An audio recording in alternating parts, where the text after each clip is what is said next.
Hello and welcome to this episode of Strange Art. I'm your host Steve, and today we're going to look at the emotional works of German Expressionism and choosing which of our presenters has found the strangest work of German Expressionism. But first, to be able to truly understand the pieces they are going to show us, we need to understand what German Expressionism really is. To understand the origins of the movement, let's hear from Bika about the history of German Expressionism. Thanks, Stephen. German Expressionism as a movement began in the first decade of the 20th century, though the ideas of the movement and possible influences lived long before then. One of the most key figures for inspiring the movement was Friedrich Nietzsche, who famously wrote in Die Freude, The Joy of Science, The Go ist tot, God is dead.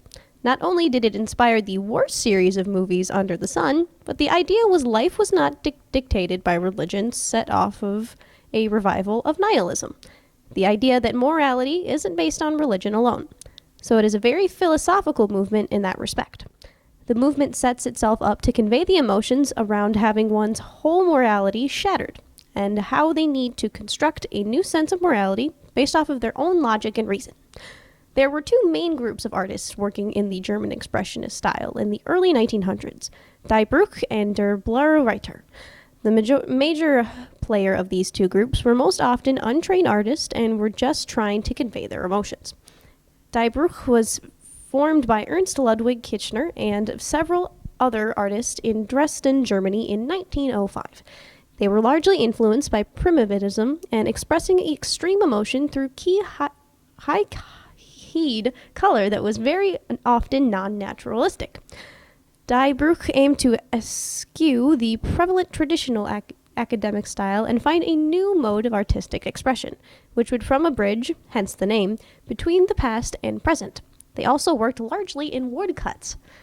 Der Blaue Reiter, on the other hand, was formed in Munich in 1911 and only lasted until 1914. It was founded by Russian immigrants as well as German natives. Three of the founding members were Wesley Kandinsky, Franz Marc, and Gabriel Munter. Interestingly enough, one of the main goals of the movement was to reject the rules set up by Kandinsky's earlier group in Germany. Der Blaue Reiter were influenced heavily by primitive art, but where Die Bruch used rough forms and sharp edges to show the primitivism, Der Blaue Reiter used the softer forms and more curvilinear lines that reflected the art found in caves. Back to you, Stephen. Thanks, Bika. All right, to start us off, we have Elle. What do you have for us today?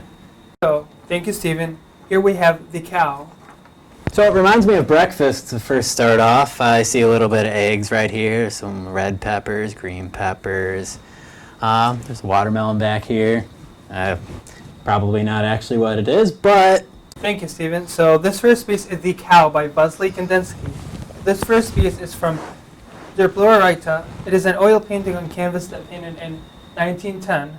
When the artist was about 44, Kandinsky was born in Moscow in 1866 to a tea merchant and was classically trained in Munich. He was very interested in science and often painted directly from his observations. This obviously was one of his first works, as he goes into almost complete abstraction in his later years.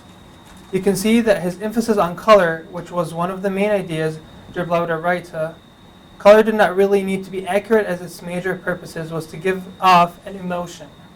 You can see it is a cow being milked by a woman or a girl, and there is a hill in the background. But all of the actual objects are kind of hard to pick out when you first look at them. All right, thanks, Al. Now we have Gabby. What do you have for us now? Well, today for you, I have this lovely piece called The Crouching Girl. Ooh. So, obviously, I can kind of see a woman here, and she looks like she just was walking. She saw something on the floor, maybe a wallet, and kind of maybe, I don't know, a jellyfish. Something. Well, this lovely piece, The Crouching Girl, is by Ernst Ludwig Kirchner, and it is a De Brucke German Expressionist piece. Now, Ernst was a Bavarian painter, though he wasn't traditionally trained like all these other artists, but he actually was an architect and very bohemian.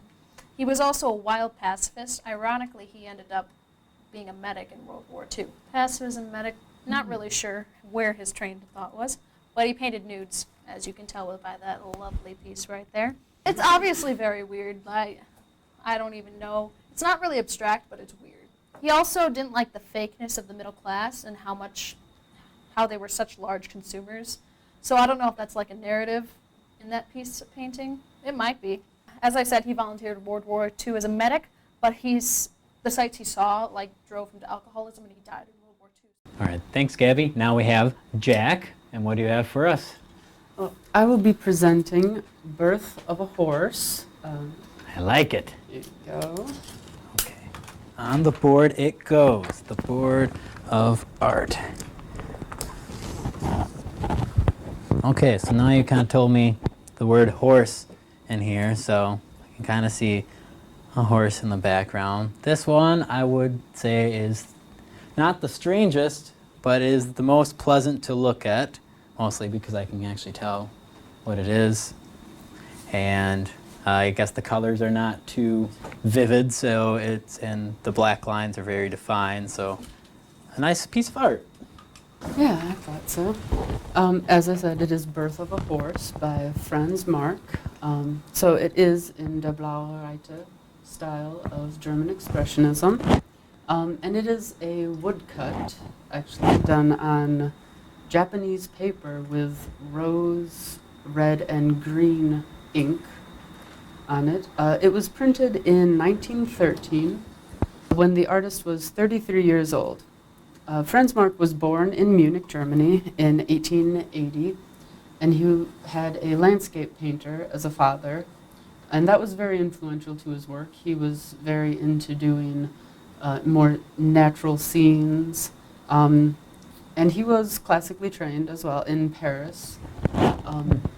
So you can see a little bit of a French cave painting sort of influence, especially in there are three horses. I don't know if you can tell. That one looks quite a lot to me like a cave painting. This one? Up a little bit. Yeah, right. That No. one. Yeah, there's one in I between think there's those one two. right here. I don't know. Well, there are many You horses. think or you know? I know there's There a are a whole horse fleet right of there. horses, or they're just what? Hidden art. There are three horses. Yeah, if you look down towards the lower right, you can see a little M that looks like a mountain. Yeah, right where your finger is. That is supposed to represent Mark. And yeah, he's known for his talent in illustrating animals, his compassion for nature, and he loved painting horses. All right, thanks for that piece, Jack. Now we have Sydney. I'm excited to see what you have. I will be presenting The Enthusiast by Emil Nold. Oh. I'm sure there's a lot of things I'd like to say about this one, but I'll try to keep it nice for the kids here. So, I see this guy is he's probably at a club or maybe a brothel. If this is an older piece of art, he's kind of drinking some wine. He might have like an orange peel in there for some reason, a little garnish. He's got a super long beard, and I don't know, his skin's kind of green, so it might actually be the Grinch when he's not stealing Christmas. Okay, well, Emil is considered to be one of the greatest oil painting and watercolor painters of the 20th century. He is known for his vigorous brushwork and expressive choice of colors. His intense preoccupation with the subject of flowers reflects his interest in the Vincent van Gogh. Interestingly enough, he was also a member of Die Brücke and Der Blaue Reiter during his life, as well as the Nazi Party. And I think this one clearly takes the cake for strangeness. A man who looks eerily similar to Jim Carrey appears to be dazzling a naked redhead with a flower. So if that's not weird, then I don't know what is. Thanks, Sydney. Now we have Ryan, who has probably an even better piece. Oh, I do, I assure you. I have The Mask by Gabriele Munter. Oh. Well, this one is... The strangest of them all, I know. We'll find out. Oh, no, we already know. It's called Mask for a reason. There is Mask, looks kind of creepy because half the eye is kind of shut here. A really bad Mardi Gras mask, for sure. Not much to say about this. Oh, Now, this is the mask by Gabriele Munter, as I said, and she was an artist in the Der Blaue Reiter style of German Expressionism. She was an upper-middle-class woman from Berlin who was supported a lot by her family in her artistic endeavors, which is hard to find with a lot of families. So good for her for having that support. More parents need to support their children in the arts. She moved to the United States for a bit, and during this time worked long and hard on mastering printmaking. Munter noted that pictures are moments of life, instantaneous visual experiences, generally rapid and spontaneous. Her paintings each have their own identity, as we do ourselves, their own shape, their own function. For Munter, it is the use of color that expresses these ideas. She wanted to show shared spiritual experience through all forms of art. You can see that she took a more literal approach, if you look at the painting again, please, to this subject, not so abstract as the other pieces. You can see the black mask pays homage to the primitive art of African masks. However, she brings the mask into the contemporary setting of pink and purple bedding, as well as portrays the mask with makeup that is also more European in look. And additionally, it represents the mask Europe wore, they wore in denial about the upcoming World War I. Now, when I first saw this painting, I was just like, well, there's this presence of color and softness, but there lies this strange black mask with piercing eyes, making it the center of attention, leaving me quizzitive. You know, with all of this going on in our lives, with all of this shit, we all wear masks, you know. And I feel like that's what Munter is really trying to get across, is that we really need to show our true selves. We need to take off that mask. Why, thank you, Ryan. That it was a mouthful. Now is the time to do some ranking of these pieces of art. I guess to summarize, if I also test my memory, we have the cow. Then second, we have Crouching Girl. Then there's the mask down here. The best one. And this is the Enthusiast and Birth of the Horse. So, for the most strange, I would say it's kind of in a tie right now, but I'm probably going to go with creepy Jim Carrey at the brothel with a flower. So that one's definitely taking the cake. That's my thoughts.